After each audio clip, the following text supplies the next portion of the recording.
स्वागत है आपका द विगन स्टडी जी के चैनल पे। दोस्तों एसएससी जीडी की जो सीरीज़ चल रही है चैनल पे, उस सीरीज़ की आज की क्लास आपके सामने है, जिसमें 20 महत्वपूर्ण क्वेश्चंस हैं। दोस्तों ये क्वेश्चंस जो हैं ये आपके जो भी शिफ्ट के पेपर हो रहे हैं उन सभी को एनालाइज करते हुए, और जो भी अभी तक एसएससी जीडी के एग्ज़ाम्स कंडक्ट कराए हैं एसएससी ने, उन सभी से दोस्तों प्रीवियस ईयर क्वेश्चंस को एनालाइज करते हुए ये क्लास आपके सामने डेली दोस्तों 5 से 6 शाम को 5 से 6 के बीच में ये क्लास करवाई जाती है। तो दोस्तों निश्चित ही यहाँ से क्वेश्चंस आने की पूरी संभावना है। तो अभी तक आप यदि चैनल से नहीं जुड़े हैं तो आप चैनल को सब्सक्राइब कर सकते हैं, और दोस्तों पूरी क्लास को आप लास्ट तक देखिएगा। ज़रूर यहाँ से एक ना एक क्वेश्चन आपको एग्ज़ाम्स में देखने को मिलेगा। तो आइए चलते हैं बिना किसी देरी के आज की क्लास की ओर। दोस्तों आज का जो पहला प्रश्न है वो आपके सामने है। इनमें से किस सुप्रसिद्ध पार्श्व गायिका को भारत रत्न पुरस्कार से सम्मानित किया गया है? सुभा मुद्द, आशा भोसले, श्रेया घोषाल या लता मंगेशकर? तो इनमें से दोस्तों लता मंगेशकर जी को भारत रत्न पुरस्कार दिया जा चुका है। कब दिया गया था ये भी आप याद रखिएगा, 2001 में। 2001 में इनको दोस्तों भारत रत्न से सम्मानित किया गया था। और 1999 में दोस्तों 1999 में पद्म विभूषण सम्मान भी इनको मिल चुका है। ये भी आप याद रखिएगा, कौन सा? पद्म विभूषण सम्मान। और इनका भी दोस्तों हाल ही में निधन भी हो चुका है। तो यहाँ से क्वेश्चंस आ सकते हैं, इसलिए आप याद रखिएगा इसे। देखते हैं अगला क्वेश्चन। अगला क्वेश्चन है आपके सामने, मालगुडी डेज किसकी रचना है? शशि थरूर, अमीश त्रिपाठी, विक्रम सेठ, आर.के. नारायण? तो दोस्तों ये बहुत ही प्रसिद्ध पुस्तक है आर.के. नारायण जी की। ऑप्शन डी इसका बिल्कुल राइट हो जाएगा। कई बार एग्जाम्स में पूछी जा चुकी है मालगुडी डेज। अगला क्वेश्चन देखते हैं। अगला क्वेश्चन है, नालंदा किस धर्म का प्राचीन शिक्षण संस्थान था? ईसाई का, जैन धर्म का, बौद्ध धर्म का या इस्लाम धर्म का? तो दोस्तों प्राचीन जो नालंदा विश्वविद्यालय था वो दोस्तों प्रसिद्ध था बौद्ध धर्म के लिए, और इसमें दोस्तों शिक्षा ग्रहण करने के लिए विदेशों से भी लोग आते थे यहाँ शिक्षा ग्रहण करने। इसकी स्थापना आपसे पूछी जा सकती है दोस्तों। स्थापना इसकी गुप्त शासक कुमार गुप्त ने की थी, ये आप याद रखिएगा, कुमार गुप्त ने। और दोस्तों अभी कल ही वीडियो में मैंने आपको बताया था जो आपका विक्रमशिला विश्वविद्यालय है दोस्तों, उसकी स्थापना किसने की थी उसको भी आप याद रखिएगा। विक्रमशिला जो विश्वविद्यालय है उसकी स्थापना की थी धर्मपाल ने। पाल वंश के शासक थे दोस्तों धर्मपाल, इन्होंने स्थापना की थी विक्रमशिला विश्वविद्यालय की। अगला क्वेश्चन देखते हैं। अगला क्वेश्चन आपके सामने है, किसी राजकोषीय वर्ष में सरकार की सभी प्राप्तियों और व्यय का वार्षिक लेखा जोखा क्या कहलाता है? तो किसी भी राजकीय जो वर्ष होता है दोस्तों उसमें जो भी सरकार की प्राप्तियां हैं यानी कि आय और व्यय, इसका जो लेखा जोखा है वो दोस्तों क्या कहलाता है, ये आपसे पूछा गया है।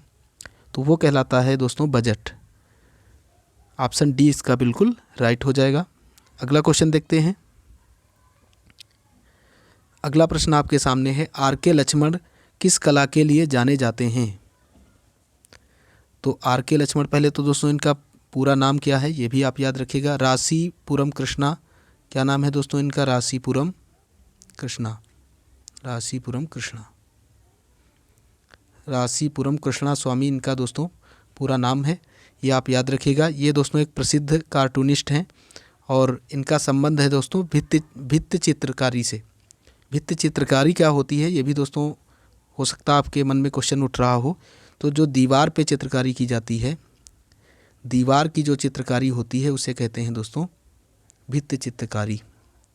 दीवारों पे जो चित्रकारी बनाई जाती है पेंटिंग्स, उसे कहते हैं भित्ति चित्रकारी। तो ये दोस्तों एक भित्ति चित्रकार हैं और दीवार पे जो चित्रकारी की जाती है उसे कहते हैं भित्ति चित्रकारी।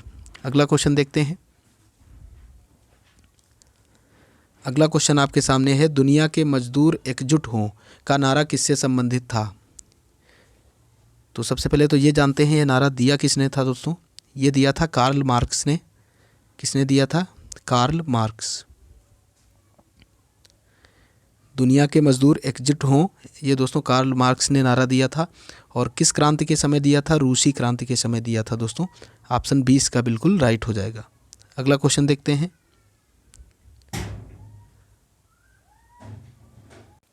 तो दोस्तों अगला प्रश्न आपके सामने है, प्रकाश के उद्दीपन के कारण पौधों में होने वाली गति क्या कहलाती है। प्रकाश का जो उद्दीपन होता है उसके कारण पौधे में होने वाली गति को कहते हैं दोस्तों प्रकाशानुवर्तन। ऑप्शन ए इसका बिल्कुल राइट हो जाएगा। अगला क्वेश्चन देखते हैं। अगला 8वां प्रश्न आपके सामने है, भारत में तृतीयक क्षेत्र के बढ़ते महत्व के संदर्भ में निम्नलिखित में से कौन सा कथन सही नहीं है। तो 4 कथन आपके सामने हैं। इनमें से दोस्तों जो तृतीयक क्षेत्र के का महत्व बढ़ रहा है उसके संदर्भ में कौन सा कथन सही नहीं है। सेवा प्रदाता उद्योगों का विकास, सूचना और प्रौद्योगिकी का विकास, प्रति व्यक्ति आय में वृद्धि, ग्रामीण क्षेत्रों में राजनीतिक जागरूकता का विकास। तो इसमें कौन सा राइट होगा ये आपको बताना है। तो तृतीयक क्षेत्र के बढ़ने से दोस्तों ऑप्शन डी इसका बिल्कुल राइट होगा। जो ग्रामीण क्षेत्रों में राजनीतिक जागरूकता का विकास है ये तो कतई नहीं हो रहा है। और बात आती है दोस्तों ये जो क्षेत्र हैं ये प्राथमिक क्षेत्र में क्या आता है ये भी आप जान लीजिए। प्राथमिक जो क्षेत्र होता है, प्राथमिक, द्वितीयक और तृतीयक। प्राथमिक में दोस्तों आपका आ जाता है कृषि है दोस्तों, कृषि है आपका, पशुपालन है दोस्तों, ये सब किस में आते हैं, वानिकी है प्राथमिक में। और द्वितीयक में आपके दोस्तों उद्योग धंधे जो होते हैं वो सब आ जाते हैं, कारखाने वगैरह। और तृतीयक क्षेत्र में कौन से आते हैं, तृतीयक क्षेत्र में आपके जैसे दोस्तों हो गया शिक्षा हो गया, ये सब तृतीयक क्षेत्र में माने जाते हैं। शिक्षा हो गया दोस्तों, स्वास्थ्य हो गया आपका, स्वास्थ्य हो गया, और दोस्तों परिवहन हो गया, परिवहन आपका ये भी तृतीयक क्षेत्र में है दोस्तों। व्यापार हो गया, व्यापार भी आपका किस में है दोस्तों, तृतीयक क्षेत्र में आ जाता है। और बैंकिंग है दोस्तों, बैंक है ये किस में आती है दोस्तों, तृतीयक क्षेत्र में। कुल मिला के दोस्तों जो भी सरकारी सेवाएं हैं वो सभी किस में आती हैं, तृतीयक क्षेत्र में आती हैं। अगला क्वेश्चन देखते हैं। अगला क्वेश्चन है, जल मिश्रित एसिटिक अम्ल आमतौर पर किस नाम से जाना जाता है। तो एसिटिक अम्ल को आमतौर पर जाना जाता है सिरका के नाम से। ऑप्शन डी इसका बिल्कुल राइट हो जाएगा। अगला प्रश्न देखते हैं। पूर्वी पर्वत श्रृंखला के रूप में जानी जाती है अरावली, कराकोरम, शिवालिक, पटकई की पहाड़ी।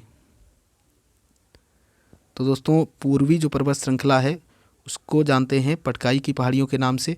और ये जो पटकाई की पहाड़ी हैं दोस्तों भारत और किस देश के बीच में, म्यांमार के बीच में सीमा बनाती हैं। एक बार क्वेश्चन आपसे पूछा गया था दोस्तों, एक बार एग्ज़ाम्स में आया था कि पटकाई की पहाड़ियों से कौन सा राज्य नहीं लगता है, तो वो है त्रिपुरा। बाकी सभी जो पूर्वांचल के हैं जैसे दोस्तों पूर्वोत्तर के जो भी हैं वो सभी लगते हैं। जैसे आपका मणिपुर हो गया, नागालैंड है, असम है, और दोस्तों आपका अरुणाचल प्रदेश है, ये सभी पटकाई की पहाड़ियों से जुड़े हुए हैं। मेघालय है, लेकिन त्रिपुरा नहीं इससे जुड़ा हुआ है, तो ये आप याद रखिएगा। अगला क्वेश्चन देखते हैं। जब बल दो सतहों के बीच सापेक्ष गति का प्रतिरोध करता है तो इसे कहा जाता है, क्या कहा जाता है, प्रतिरोध, प्रेरण, संवहन, घर्षण। तो इसे कहा जाता है घर्षण दोस्तों। ऑप्शन डी इसका बिल्कुल राइट हो जाएगा। ऑप्शन डी सही है दोस्तों इसका। जब बल दो सतहों के बीच में सापेक्ष गति का प्रतिरोध करे दोस्तों, विरोध करे, तो उसे क्या कहा जाता है, घर्षण कहा जाता है। अगला क्वेश्चन देखते हैं। अगला प्रश्न है, निम्नलिखित में से कौन सा श्रम गहन उद्योग है। श्रम गहन उद्योग क्या होता है दोस्तों, ऐसा उद्योग होता है श्रम गहन उद्योग दोस्तों जिसको उत्पन्न करने के लिए दोस्तों, जिसको पैदा करने के लिए बहुत अधिक श्रम की आवश्यकता होती है। ऐसे उद्योगों को क्या कहते हैं दोस्तों, श्रम गहन उद्योग कहते हैं। जैसे आपका चाय, ऑप्शन इसका सी बिल्कुल राइट हो जाएगा। चाय किस में है दोस्तों, श्रम गहन उद्योग में। ऐसे उद्योग जिनके लिए बहुत अधिक दोस्तों श्रम लगाना पड़ता है उत्पन्न करने के लिए। अगला क्वेश्चन देखते हैं। अगला प्रश्न है, भारतीय राष्ट्रीय आंदोलन के संदर्भ में सरहदी गांधी के नाम से किसे जाना जाता था। तो ये क्वेश्चन है दोस्तों, ऑप्शन इसका कौन सा, डी राइट होगा, खान अब्दुल गफ्फार खान को। इनको सीमांत गांधी या सरहदी गांधी भी कहते हैं। सीमांत गांधी यदि पूछा जाए तब भी आप क्या टिक करेंगे, खान अब्दुल गफ्फार खान। अगला क्वेश्चन देखिएगा। अगला प्रश्न है, बैंकों में जमा राशि के अधिकतर हिस्से का उपयोग किसके लिए किया जाता है? ब्याज के लिए, गारंटी, ऋण या संपार्श्विक?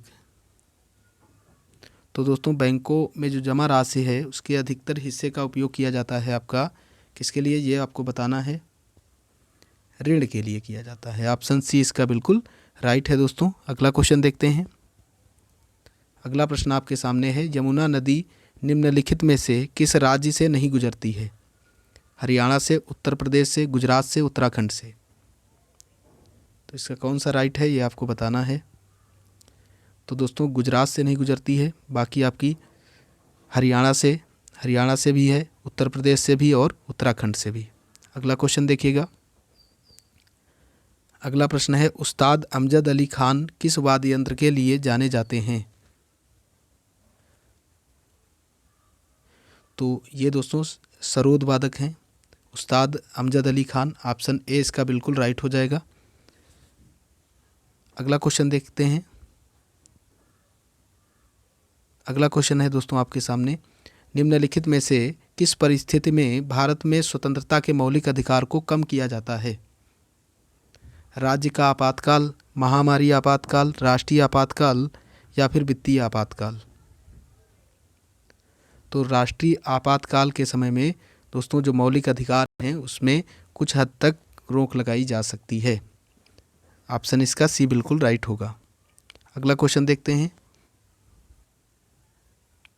अगला प्रश्न है दोस्तों, निम्नलिखित में से कौन सी जोड़ी किसी राज्य और उससे संबंधित कला शैली को दर्शाती है? पंजाब मोहिनीअट्टम, उत्तर प्रदेश कथक, तमिलनाडु ओडिसी, असम कथकली?